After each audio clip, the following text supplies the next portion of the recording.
Good afternoon, ladies and gentlemen. Thank you very much for introducing me by Mr. Chairman.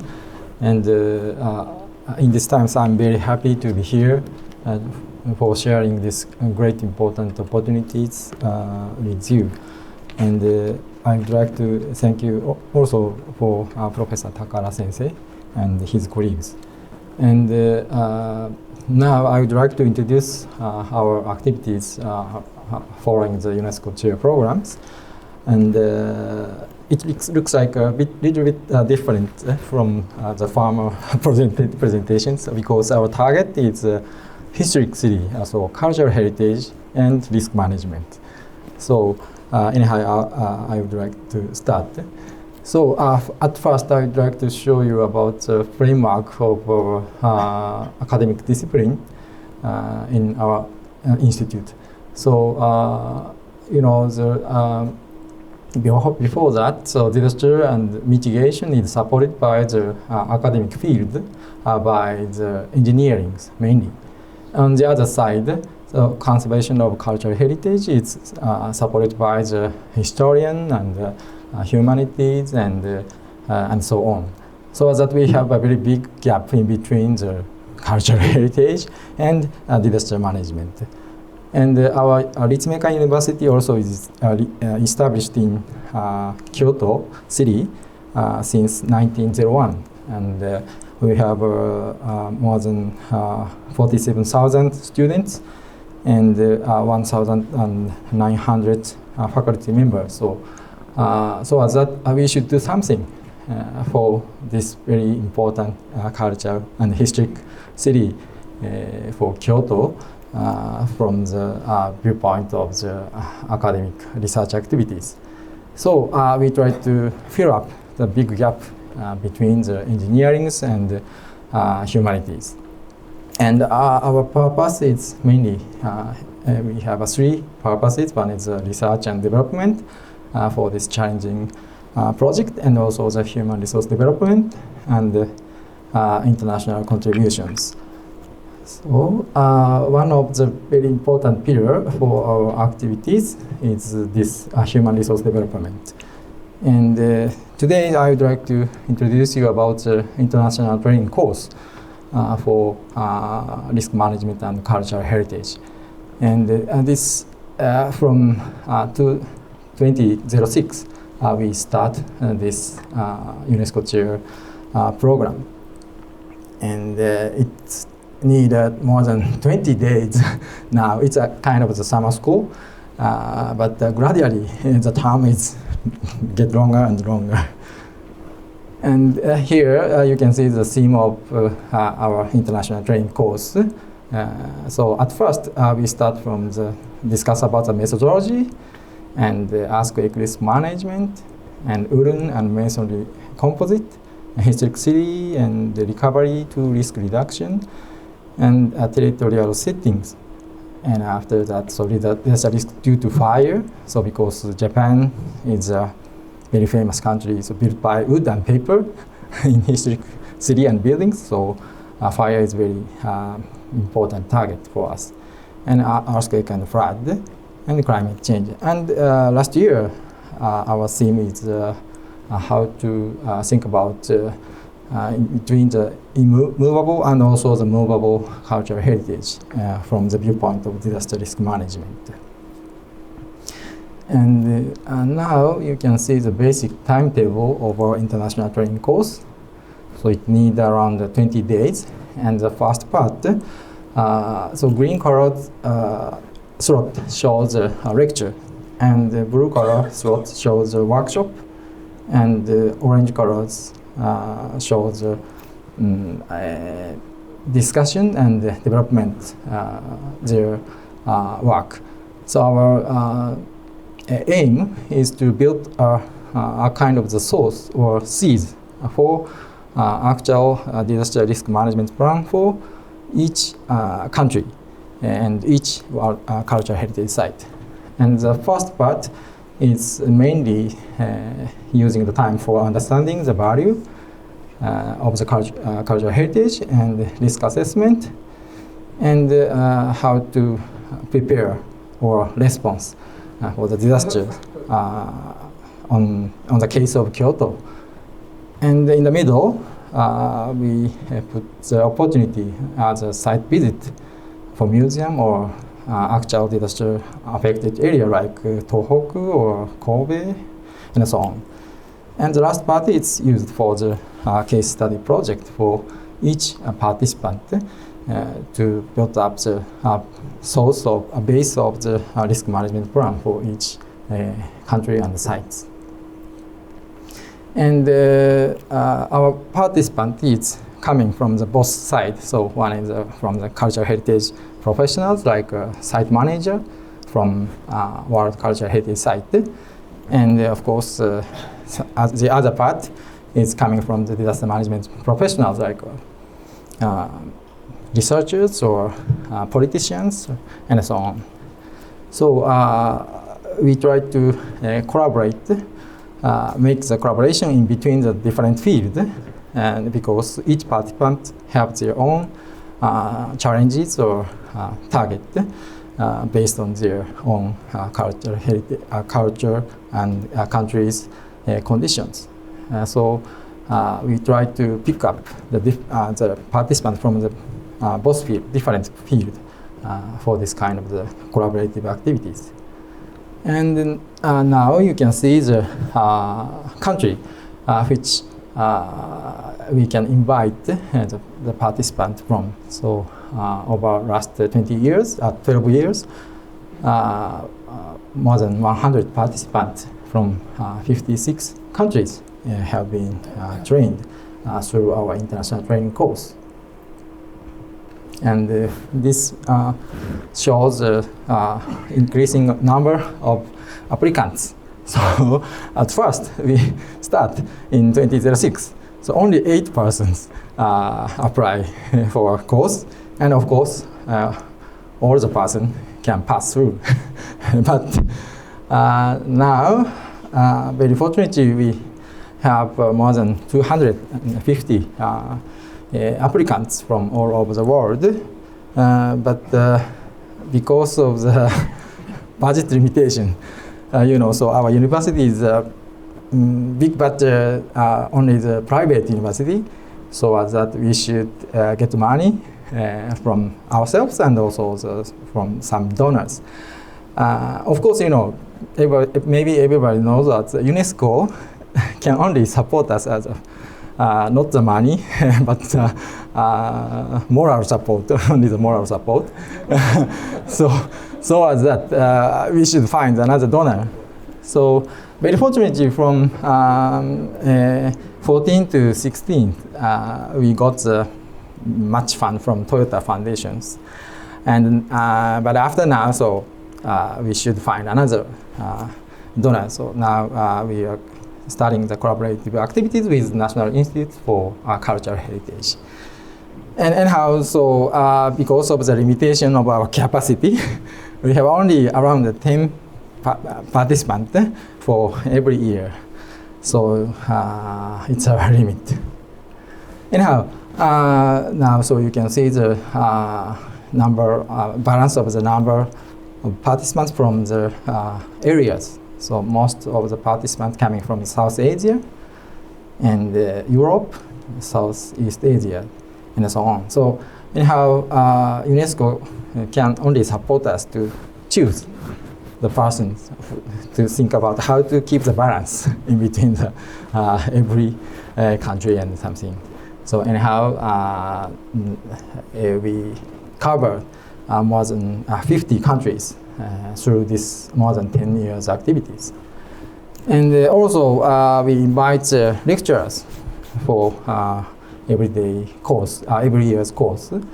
And of course from our Ritsumeikan Institute, 13 lecturers are invited to, it's our duty. And 14 and more lecturers from Japanese countries like cultural affairs or national government or fire department of Kyoto City and so on. And also we very fortunately get inviting the lecturers from the overseas, from UNESCO, cultural sector, and World Bank, and ICROM in Rome. It's one of the very important educational organization for maintenance of cultural heritage. And also we have the collaborative activities with each developing country like Nepal and Smithsonian Institute. And here you can see the element of training course. This like a kind of the timetable for whole 20 days of our course. For the first part, core principles and value assessment and risk analysis at site and museum, and urban disaster risk reduction, risk preparedness and response, and prevention and mitigation technologies and techniques, and disaster imagination game. So it's a kind of the method of the workshop to share the discussion with the local community people, and also the risk prevention, mitigation, emergency preparedness. And after the middle presentation, we move to the discuss about the post-disaster recovery, cultural landscape, and planning for recovery, lessons from Kobe, and lessons from great East Japan disasters, and international framework for disaster risk management. And lastly is on national policies and practices. And then after that, every participant summarize their own work into the last presentations. And because of the time limitation and the budget limitations, we have only 20 days. But it seems too much concentrated for the participant. They need more time to go through the very beautiful city, Kyoto or something. So I'm very sorry, but I would like to think about how to make it more better for all of the participants. And now I would like to show you some scenes in our international training course.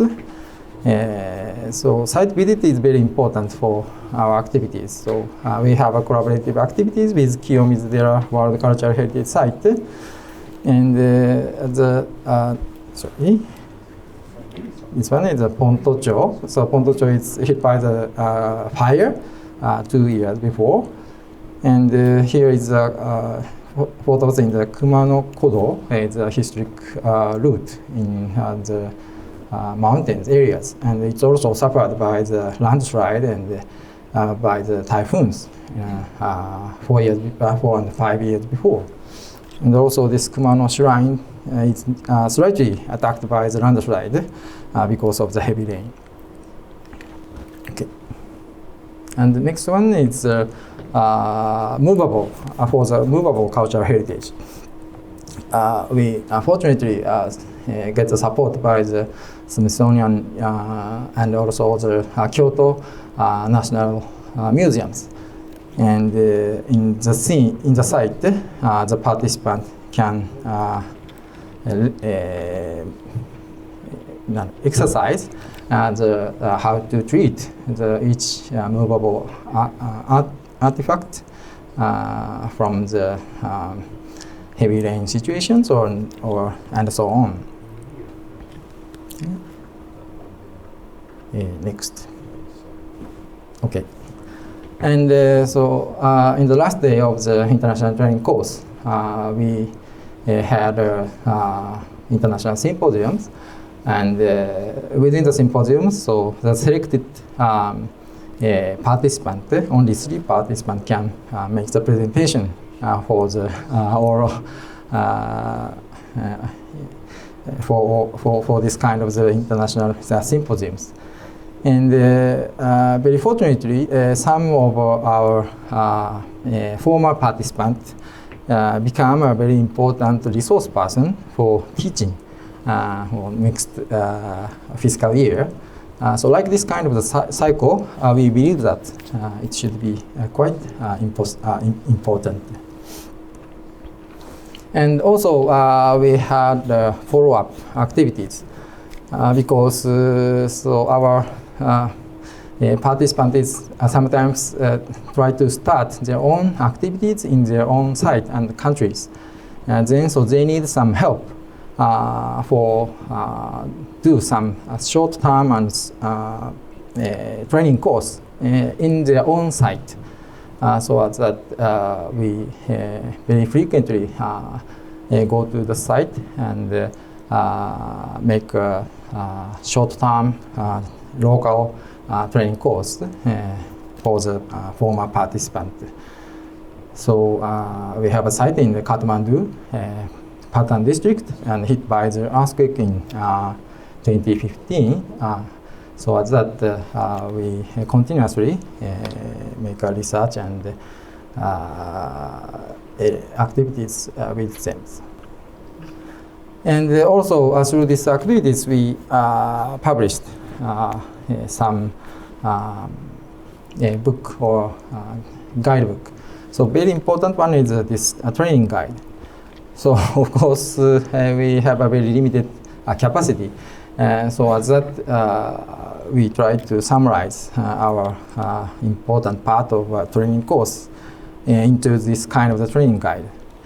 And every year, so we publish the proceedings for each participant and collaborative colleagues. So as that if you have interest in this kind of the outcomes, so please visit our website.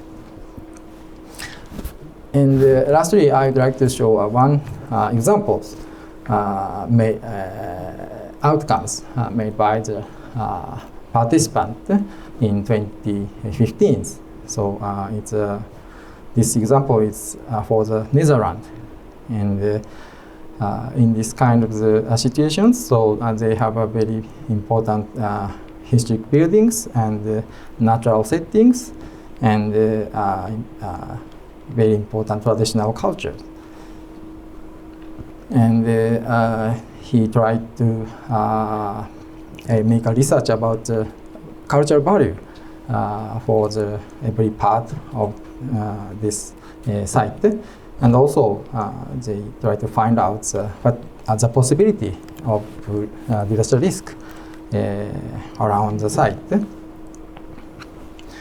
And they make a project for before the disasters and how to operate after the disasters, like this.